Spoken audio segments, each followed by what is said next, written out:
whole nother level. Belly only for your whole down. Avatar lore. There have been 187 avatars altogether, but we only know a handful of them. The first was Avatar 1, the first human to learn all 4 elements and bond with the spirit Rava. Next is Avatar Soleil, an earthbender that stood between 4 to 5 feet tall, but not much else is known about him. Avatar Seto was known more for his brains than he was for his brawn. You can see a statue of him in the Fire Lord's palace holding an abacus. Next up is Avatar Yang Chen. She was a very strong avatar, not just with her bending, but was a very good politician and ushered in an era of peace. Avatar Korra was known as the failed avatar because he chose more to impress people. Even his own team avatar didn't like him. My favorite avatar is Kyoshi. She was a powerful earthbender that developed the Dai Li and the Kyoshi warriors. Avatar Roku was strong, but he was inadvertently killed by his friend Firelord Sozin. Did you know that Kuvira is voiced by Zelda Williams, the daughter of Robin Williams? Because I had absolutely no idea. I made a video where all I said was I like Korra because she's relatable for me. And there's people in the comments that are like, stop calling Aang unrelatable. Aang was relatable for me. I never said Aang was unrelatable. I said he was unrelatable for me. Personally, I am not a 12-year-old pacifist monk who ran away from home and inadvertently caused a war. I've never had the weight of the world on my shoulders. I've never felt that everyone was looking to me to save the world. I've never felt like I was going to let down everyone in the world. So, you know, while I could empathize with his struggles, I could understand them from an abstract perspective. I could not relate to him personally. But with Korra, I could relate to her impulsivity, being forced to go dive into a situation that she didn't want to go into because both alternatives kind of sucked.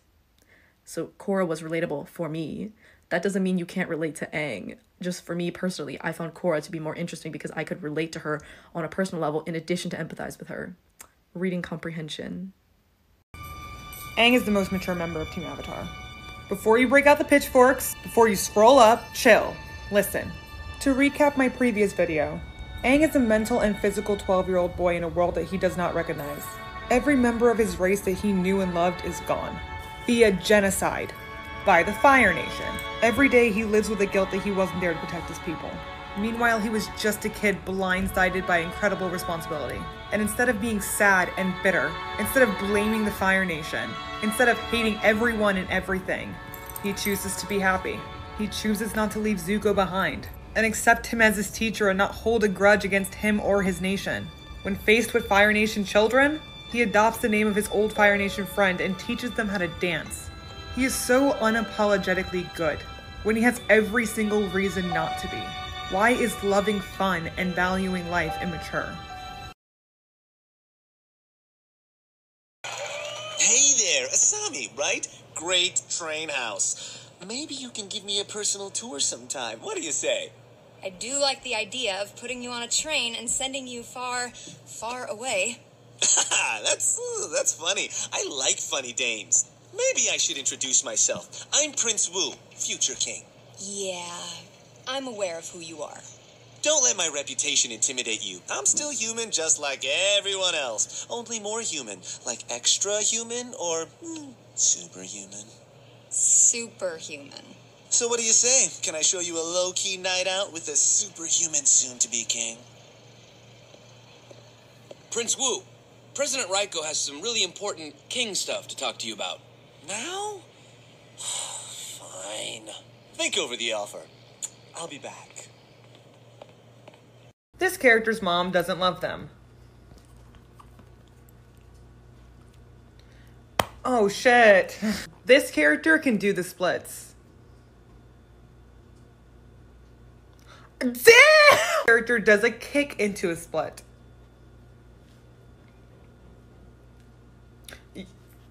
This character collects girlfriends.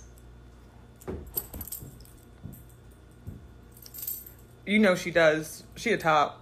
Character is a backbender. Please don't be a minor. This character's a backbender. Oh, you went? She's just really good at braiding hair. Yeah! This character can say boobs without laughing. Oh, buddy. A Serious Case Against Utara, Chapter 5. Attraction. Time for another bold statement. Zuko and Katara are not attracted to each other. I know. Shh. Hear me out. We've already seen both Katara and Zuko in romantic situations. Not with each other, but with other characters. Katara had a whole ass boyfriend for an episode. And Zuko and Mei were together for like half of season 3. We have seen how both of them act when they like someone. And well, they don't act like that around each other. They're not smitten. There's no blushing or complimenting. Zuko lights candles for girls he likes. He cuddles and orders fruit tarts. He offers gifts, which is super fucking cute. Katara also makes gifts. She's super physically affectionate on more than one occasion. She also becomes really self-aware and defensive. Look how far apart they're sitting versus Sokka and Suki in the background. When they see their actors get together in the play, they make these gross out faces and move apart. Characterization, scene framing, and context matters. A Serious Case Against Zutara, Chapter 8. Timing. A lot of people cite enemies to lovers as a reason why Zutara could work. However, there just wasn't enough time for it. The plants weren't watered, homie. I already touched on this in a previous chapter, but I'm gonna touch on it again. Avatar as a whole has 61 episodes. Seasons 1 and 2 have 20 episodes, while Season 3 has 21. The Southern Raiders, aka the episode where Katara and Zuko finally set aside their differences and become friends, is the 16th episode of Book 3. And as far as all of Avatar is concerned, episode 56. Which means Katara and Zuko only liked each other for 5 episodes, which is 8.2% of the entire series. And I know what you're thinking, Sokka and Suki didn't have that much screen time. Yui was only around for like 3 episodes. The stark difference though is that none of those characters ever actively hated each other. They also took a liking to each other very quickly. Given more time and development, this could have been a thing. But to say the plants were watered here, and not other places, just doesn't make a lot of sense in context. A Serious Case Against Zutara, Chapter 9. Maturity. Another argument I hear all the time is that Zuko and Katara are just a more mature pairing. I understand that they're 2 of the older members of the gang, other than Sokka, but being older doesn't automatically mean more mature. Both Zuko and Katara can be very immature. I touch on this more in their individual cases, but let me still offer a few examples. Zuko throws multiple temper tantrums over the course of the series. He yells, "Forget it," and yeets this shell because Mei doesn't want it. Iroh offered him tea and he got pissed at that too. Like, even late into season 3, he's still very easily frustrated. Katara gets salty as shit when Aang is shown to be a better waterbender. She whole ass roasts Toph for being blind. Like, what the f- Even late into season 3, Katara can be really insensitive and still has a lot of learning to do. And this is not to say I hate these 2. Katara and Zuko are fantastic characters, but I can't sit here and ignore their flaws. They have amazing moments of maturity, but that's not who they are all the time. This character cries during Titanic.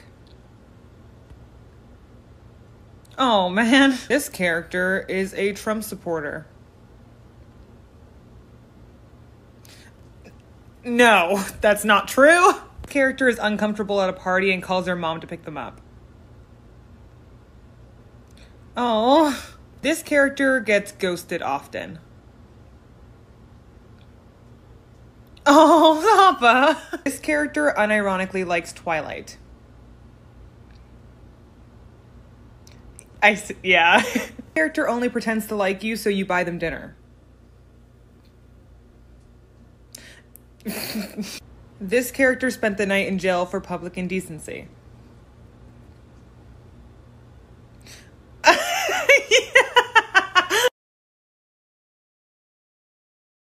Well, I guess I'll just piss on the floor. Piss on the floor. Piss on the floor. Piss on the floor. I'm pulling my panties down like a hoe, cause I'm about to. I found something that you're not gonna like. Well, it sounds like a sheet of paper, but I guess you're referring to what's on the sheet of paper. What's this?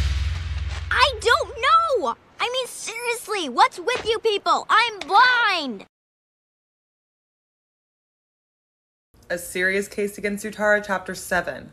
Chemistry. There are many different types of chemistry. Sokka and Katara, for example, have great chemistry as siblings. It's believable that these 2 grew up together. Sokka and Aang have great chemistry as friends. You can imagine these 2 just dicking around playing Pai Sho or something. There's also such thing as negative chemistry, such as with Zuko and Azula. You believe they grew up together, but they also really don't like each other. And you can really compare it to Zuko and Katara's relationship throughout most of the series. Also, I'm gonna say it so that you don't have to. Enemies to lovers trope. But that's not what I'm talking about here. For a lot of the series, Zuko has a lot of disdain for Katara. He blatantly insults her to her face, calling her a water tribe peasant. He attacks her with no remorse to get to Aang. Katara, for lack of a better term, hates his fucking guts. She even threatens to kill him. And that's the second half of season 3. I did a little bit of math. Out of 61 episodes, Katara and Zuko are friends for only 5, which is only about 8.2% of the series.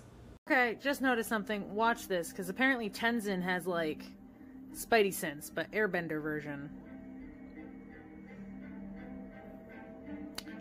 Watch him. Like, really? I don't know, it might be because of static, but like, really? A serious case against Utara, Chapter 10.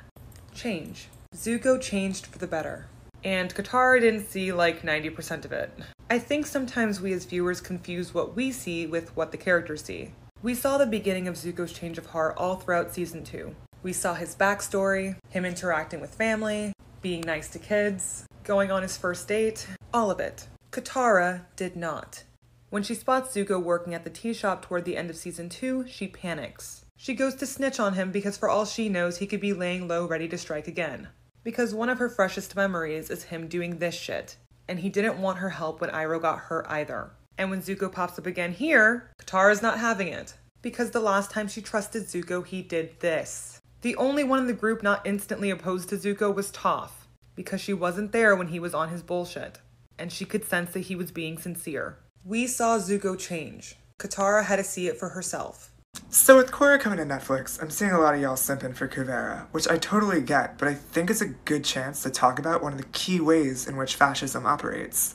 Particularly the aestheticization of politics as coined by Walter Benjamin. The idea is that fascism will try to turn political expression into an aesthetic choice, as opposed to a representation of ideals that we hold. Examples include the Italian futurists who try to glorify war through their art, or designers like Coco Chanel and Hugo Boss who would collaborate with the German military during World War II.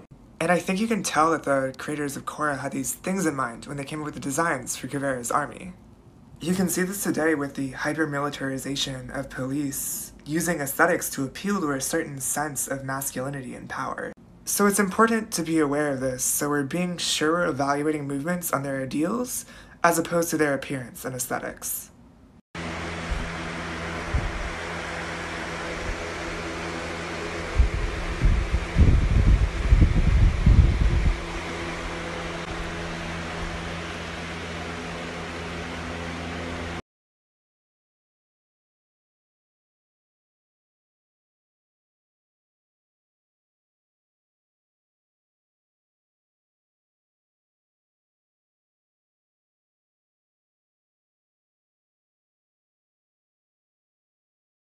Times out of 10, I'll beat that person, but there's always that one, and I feel like 9 times out of 10, Aang would just get away. There's always that one time Korra like gets a hold of his like cowl and then just beats the crap out of him. If you just saw the video, then that makes you understand the creators themselves think that Korra win in a fight between her and Aang. I hope this ends the hate on Korra, to be honest. Korra is the greatest avatar of all time. Like 100% of the show consisted of Korra fixing a previous avatar's mistake. Aang's failure to capture Yukon when he escaped from prison allowed him to raise 2 kids, one of them being Amon, who literally brought Republic City to his knees. Avatar 1 closing the spirit portal brought a big unbalance to the world. A lot of times, dark spirits would come into the human world, and because of this, Avatar Karuk had to destroy them, and that shortened his lifespan. Korra reopening the spirit portals reconnected the human world with the spirit world. And that is what also brought back the air nomads who were wiped out during the 100-year war, with Roku's failure to stop it and Aang running away from it. Republic City was a Fire Nation colony, which originally belonged to the Earth Kingdom. And when it became Republic City, some Earth Kingdom patriots were not happy about that, such as Kuvira and the Earth Queen. And this Kuvira was not happy, and she wanted to conquer and take back the lands. But one thing I like about this, it ties with a lot of how political leaders get to power, such as Hitler and the Nazis. But yeah, all I gotta say is Korra is the greatest avatar of all time. Stop hating on her. I am on a whole nother level. Barely only fought your own level. Down. Anything you want, all you gotta do is say, okay. You've heard of Diet Zuko. Now get ready for Zuko with no gay. Gay with no Zuko. No gay, no Zuko. Gay Zuko. Julie, bring the thing. Check out my latest invention, an Airbender finder. Wait, that can find airbenders?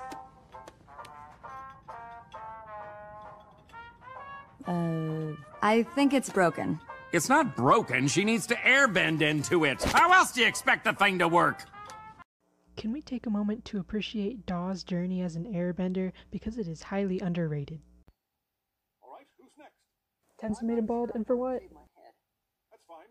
Shaving your head is a personal choice. Wait, what? That's what, skin ripples. And that's the sound of an enlightened man. My shaved head. I never could have dodged that net. I really felt it. Yes, tell him, King. You guys should totally get shaved. You shouldn't have asked me this. Alright, here are the characters that I hate in both Avatar shows. First up, we got Fuckboy Ozai. Out of all the villains in the Avatar universe, he is the one that I hate the most. Because unlike all the other villains who actually had good intentions behind their ideologies, they just took them too far. He was just evil. His wife didn't even like him, and he abused his kids, both who happen to be two of my favorite characters in The Last Airbender. So fuck him and that bullshit that's growing out of his fucking chin. Next up, we got Mako. I hated him the first time I watched this show, like 6 years ago. Now it's more of a general disliking. I can't get over the fact that he left Asami for Korra, broke up with Korra, and got back with Asami the same night. That don't sit right with me, at all. The only reason why I have a slight disliking as opposed to full-on hatred was because two of my exes started dating each other, and now I know how that felt. A little bit of sympathy right there.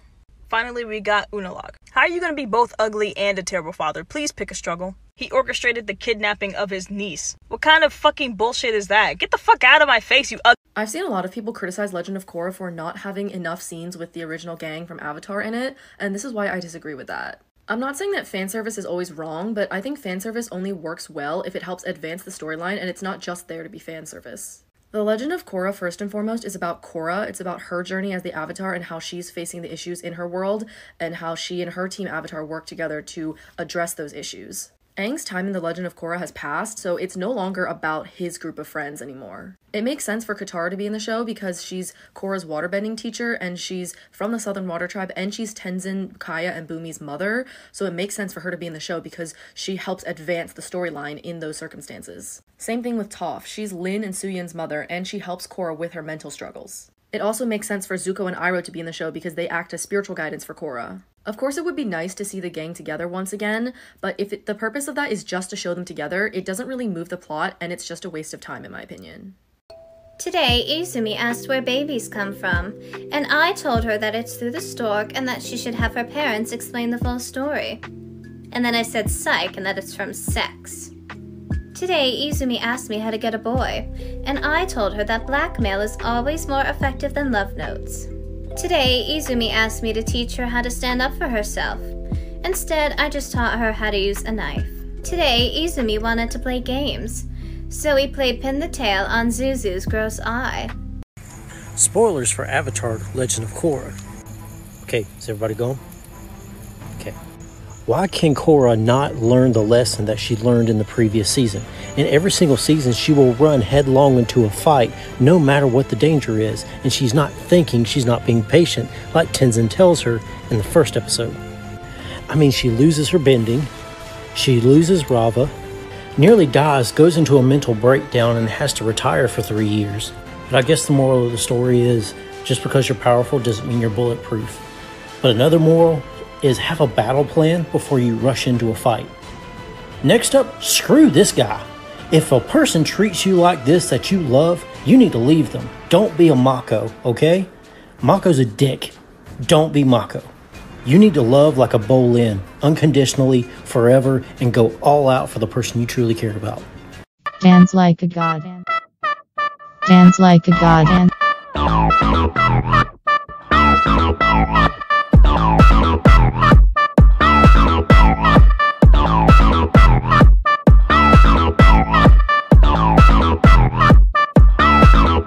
Dance like a god.